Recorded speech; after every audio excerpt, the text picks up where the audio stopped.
Generally,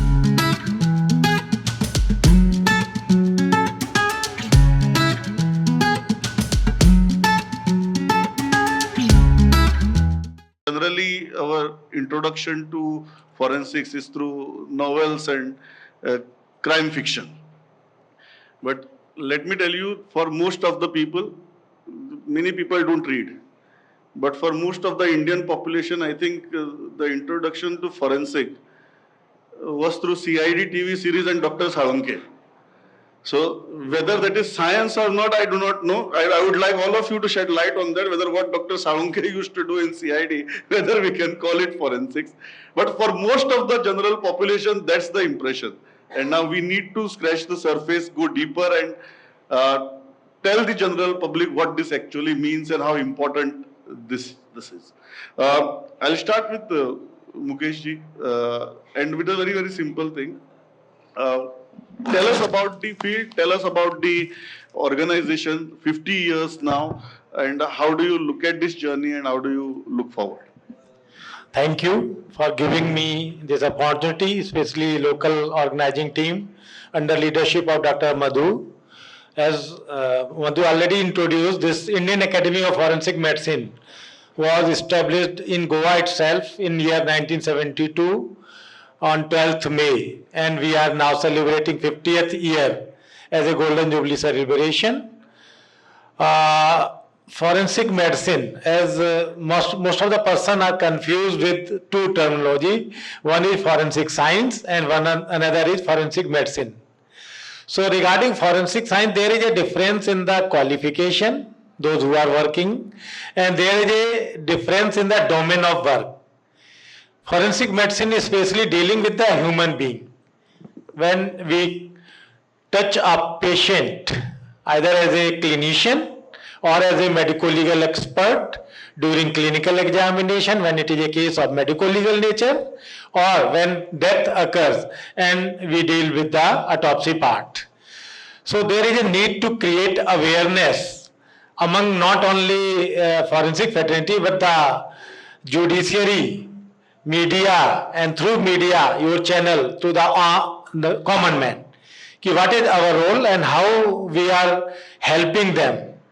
So this is a sister concern of two professions, medicine and law.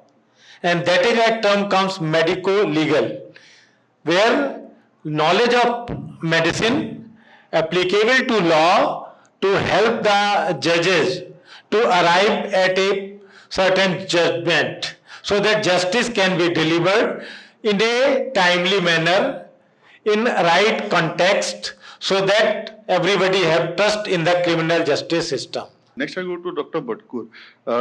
Doctor, you examined the dead bodies after Bhopal tragedy.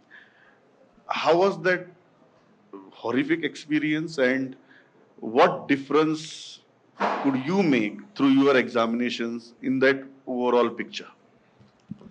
In fact, when the Bhopal gas tragedy occurred, it occurred really early in the morning, say about after midnight, and a lot of people felt suffocated, and some of them started going to the hospital.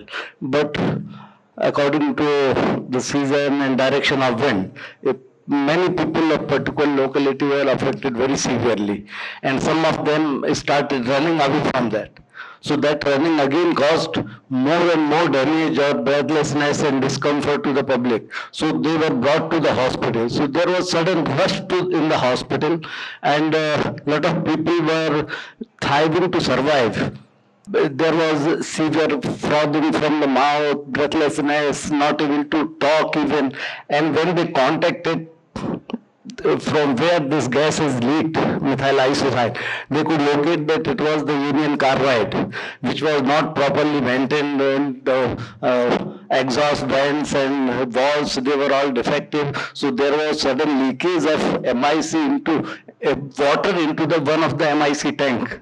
Right. So there was sudden rise of temperature, it got burst, and that gas, there was an aerosol in the air which was inhaled by most of the people.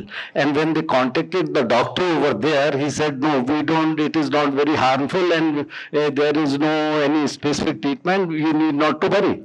But by the time when it was early morning, people started dying. And not only the people with cattle and everyone whosoever inhaled that MIC and who exerted more were dying at a very fast rate. So there was pile of a number of bodies. Thousands of bodies were collected in the mortuary area and there was no one to identify them. So ultimately, then again there was the issue of autopsy, okay, what to do, what not to do. So my professor Hireshan, what he decided, he started examining the external findings. So he saw that the nails are pink, the froth is coming out. So we started doing some sample autopsies. So we could find that all organs are pink or bright red. There is all signs of cyanide-like poisoning. So after that, doing a sample autopsy, we could decide that if there is no external injury or evidence of violence and findings are similar to those which were autopsies, then these bodies may be given waiving of the autopsy and given without autopsy after noting the external examination. This story, Justice Bakre, when you look at the forensic science or forensic medicine from the seat of justice, what difference it ultimately makes when it comes to justice delivery? How significant it is, and can you tell us an example of a case where forensic medicine or forensic science really helped you to decide what judgment to give? In fact, all of you also know the best example is the Nirbhaya case of 2012, which is on, I think, 16 December 2012. The girl was gang raped and she was murdered. So in that case, the Honorable Supreme Court held that the forensic and scientific reports like DNA, then fingerprints experts, then bites, human bites which were there on the victim girl, all these forensic science evidence sealed the fate of the accused persons who were there. In fact, there were 6 accused persons in that case. One of the accused, Muhammad Afroz, was a juvenile and he was left free after 3 years in correction home. Then one of the accused, Ram Singh, he committed suicide in jail, and 4 other accused, they were hanged till death. So in that case, I think Dr. Mahapatra, he did the DNA examination, and he found, and the Supreme Court found that DNA was generated from various samples at the site. Then the DNA of a victim girl, DNA of accused persons, DNA of the informant, one friend was there. All this, and the Supreme Court held that these reports cogently linked the accused persons with the victim girl and with the crime scene. So this is what happened. Then another scientific expert who examined the fingerprints also found that the chance prints of one of the accused, maybe Vinay Sharma or somebody, were found on were matching with the fingerprints on the bus which was in question. She was raped in the bus. Then the Dr. Shah, A.D. Shah or somebody, he examined the bites. There were several bites on the body of the victim girl, and those bites were examined and compared with the teeth structure of all the accused persons. And this was done with the aid of computer software. And it was found that three bites were of one of the accused, Ram Singh, who committed suicide, and one was of one accused, Akshay Kumar. So in that manner, I feel that this is the best case where the case was, where this forensic science evidence was the deciding factor. Right. Yeah. Thank you. Poonam ma'am, from a public prosecutor point of view, how important is the testimony of a forensic expert? And ultimately that question comes, eventually a forensic expert is a doctor. But when a defense lawyer starts cross-examining, it's a very tricky situation in such kind of sensitive cases. How important, number one, is the testimony of a forensic expert? 2, how do you interact with the forensic expert and advise them and guide them? before they take the stand? Very frequently we require their evidence in the court. Their evidence, forensic doctor's evidence recording in the court is very, very important to prove the prosecution case. And I think almost all serious cases like grave offenses, our murder cases, then attempt to murder cases, and any other body offenses, the doctors, forensic doctor's evidence is very important. Because what happens is that prosecution looks into there's two type of evidence, that is direct evidence and circumstantial evidence. When I say direct evidence, that means there is a witness, eyewitness, or a victim herself or himself who can depose in the court. So, and in such cases also forensic doctor's evidence can, if it corroborates, the case becomes stronger. Now, for example, suppose a victim, when she has given a statement to police, she has stated, and even the court, she has stated that during that struggle or protest or forceful sexual assault on her, she has given a tooth bite on the accused. And then this accused is examined, because mostly 376 cases gynec examines. But examination of accused is done by forensic doctor. So when during his examination, if a tooth bite is found on his person and the victim has specifically stated, or any other person has stated that this victim had given a bite on a forehead or a cheek or shoulder, and that particular doctor also, forensic doctor also finds injury in that particular place, then there is a strongest corroboration between both these evidence. Don't you get fed up of going to the court again and again? It's nice to say that I'm doing my job, I'm doing a postmortem, I'm doing forensic analysis, but then you have to get up and you have to go to the court, you have to face the questions, you have to train yourself again with every detail. Don't you get fed up? That's necessarily not a doctor's job, but you cannot take any case to logical conclusions without that. Thank you, sir. Well, going to court, I am not fed up because I am going to help in the administration of justice. And that is why I am in forensic medicine. One thing I want to say that I am very, very fortunate to be in forensic, because I could help many people die with justice. I could make suicides, alleged suicides, as homicides. And I could make alleged accidents as homicidal. So many, as often said, I could make the dead to talk and interpret their language in the court. So I had to help him die with justice. We, at an undergraduate level, forensic is taught to students, and for general public, generally forensics is postmortem. But what is it to doctors? When you start studying about it, what is it beyond postmortem? Because for general public, it is postmortem, making the dead tell the tales. But what's actually taught? At the outset, let me welcome the expert panelists who are sitting with me and the distinguished delegates who are here. As the Dean of Medical College, everybody looks at forensic department as the department of postmortems, which is not true.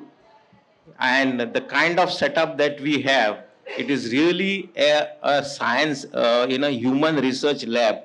It is a huge auditorium with a central gallery where you can demonstrate everything. From where I started as a student, Dr. Sapeko was there, and that time a postmortem used to be opening of 3 cavities, that is cranium, thorax and abdomen, and all the time the forensic expert would say congestion, congestion, congestion.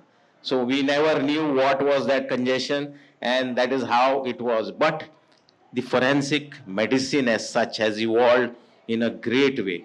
These days we get one category of deaths called as broad dead. Broad dead in casualty is a dilemma case. Then we had such cases During COVID, people were dying because of comorbidities. They were fighting for, cause of death as a COVID. And that is a time we realized that we opened the thorax, we saw one lung, which was like rubber. These are the gross appearances of the organs, which you can see only in the forensic lab. And when we teach our medical students, we tell them, grossly, if there is a tumor, it looks like this. Grossly, if there is tuberculosis, it looks like this. And grossly, if it is COVID lung, it looks like this. So, forensic doesn't mean that it is only post-mortem. It is a science of dead which teaches the live people. I would summarize it that way.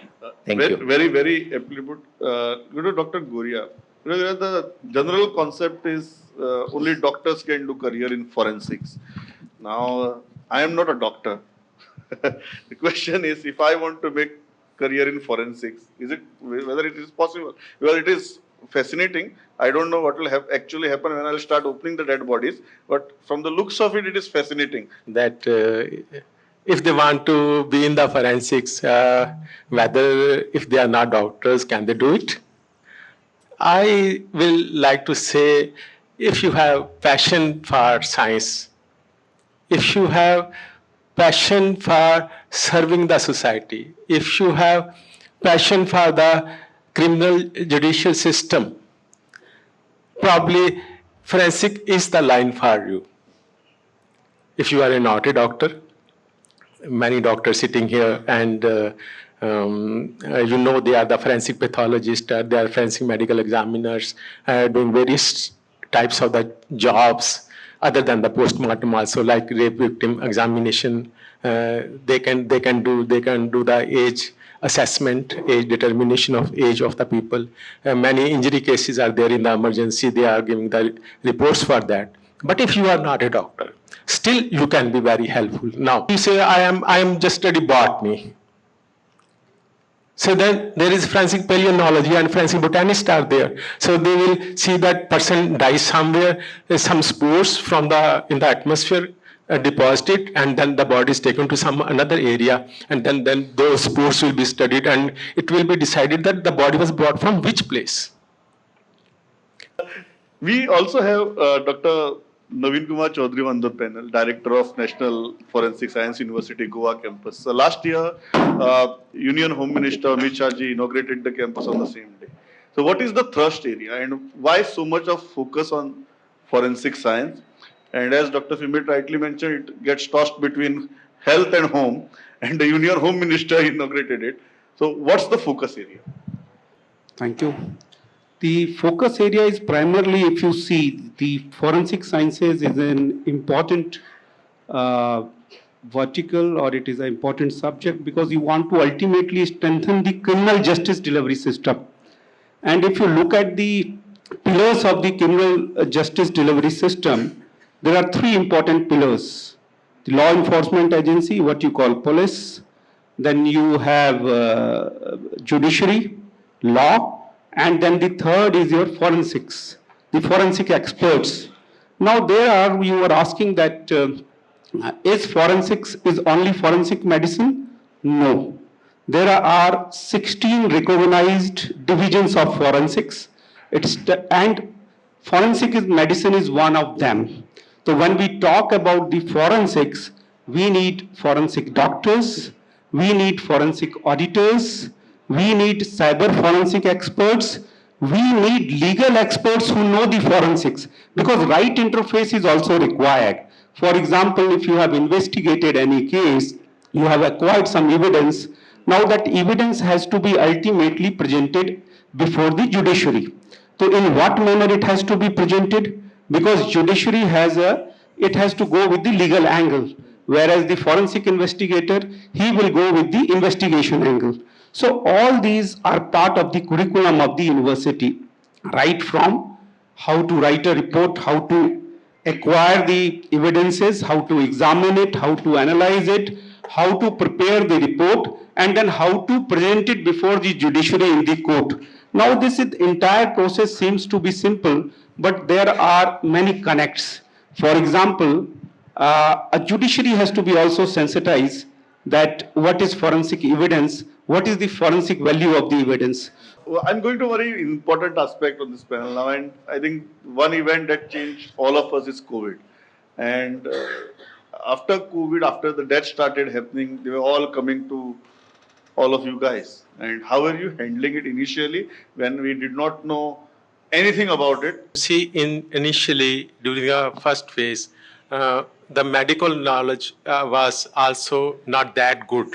So, with the research, with the treatment of the patients, as the knowledge went on improving, so the outcomes also improved. In the beginning, if there was a murder case, probably in that case also there was a waiver for the autopsy, because these were the instructions issued from the government, and we all had to follow the instructions from the government. Government followed, WHO gave the instructions, ICMR, and then our Indian government, and then the various state governments followed those instructions. So because initially there was a lack of knowledge, I will say, lack of experience, I will say, and so much of panic in the public. I will say that due to all this condition, it was, the things were in a bad situation. Bandekar, how was that phase? We know I'm stressing more on the first phase because we have spoken a lot about the second phase. We have seen what went through, all of us went through it. But in that first phase, nobody knew what's happening. We were trying to experiment with anything and everything, and the dead bodies were coming, patients were coming. What was that experience? In fact, you have hit the nail at the right place.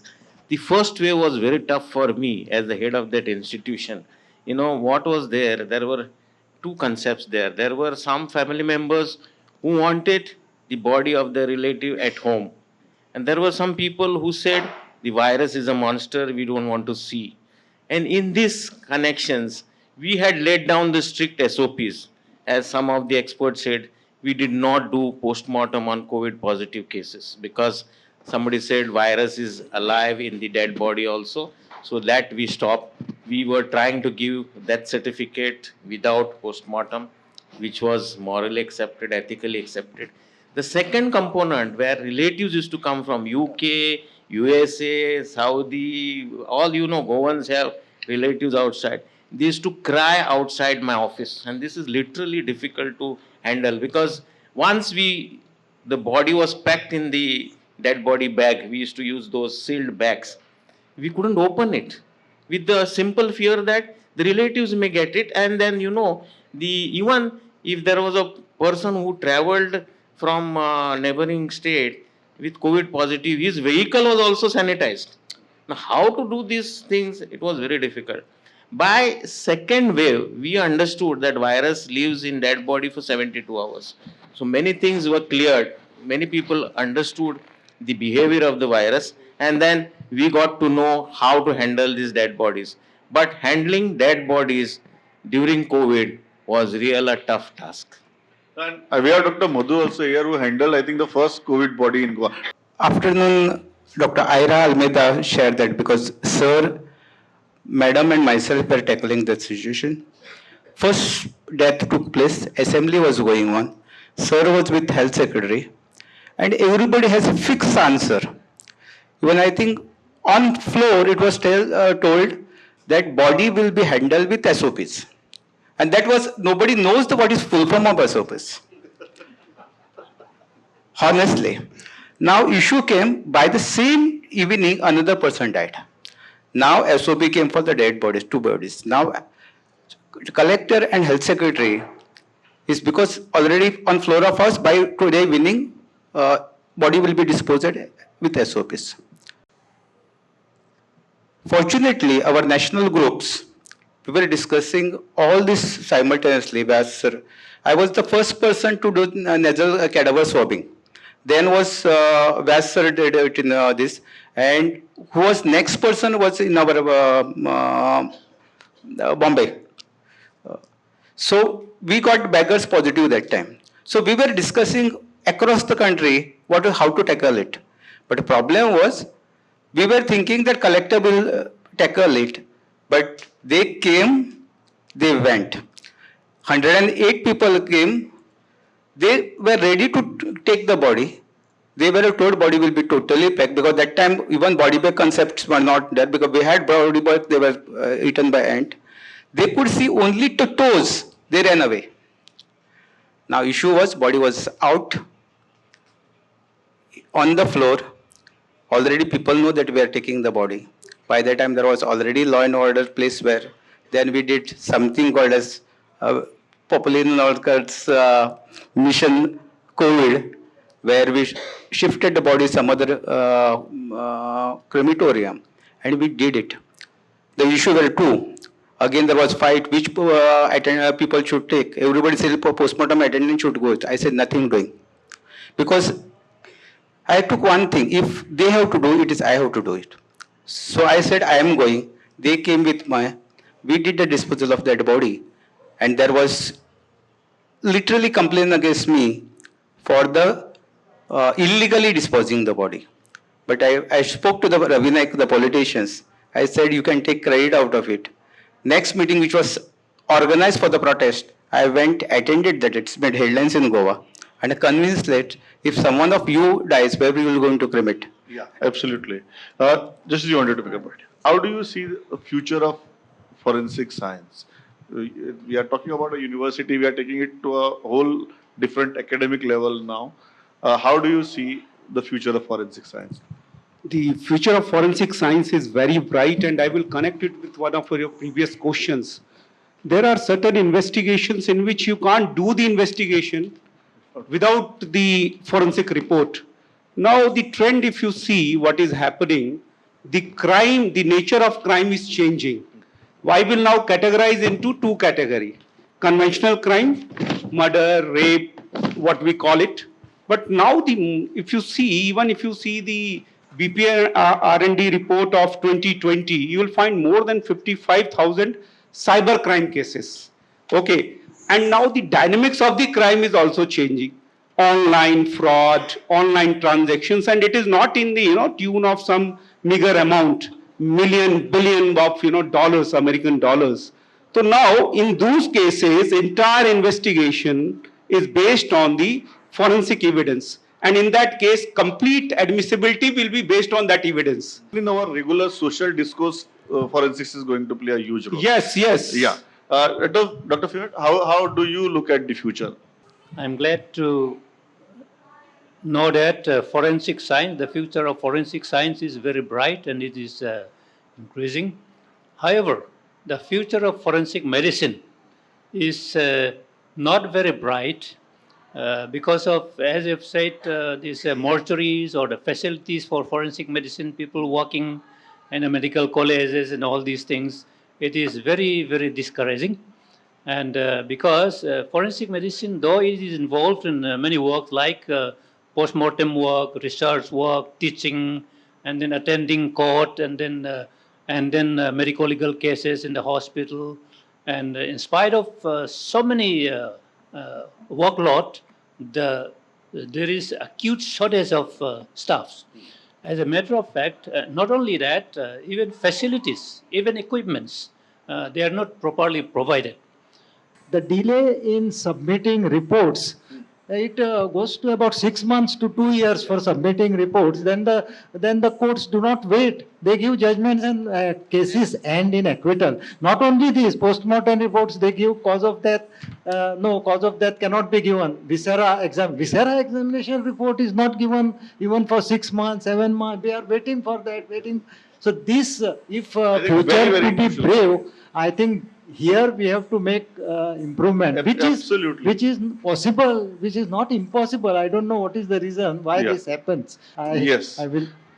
Completely out of time, but on a very, very crucial note, I think, yes, ultimately the speed matters.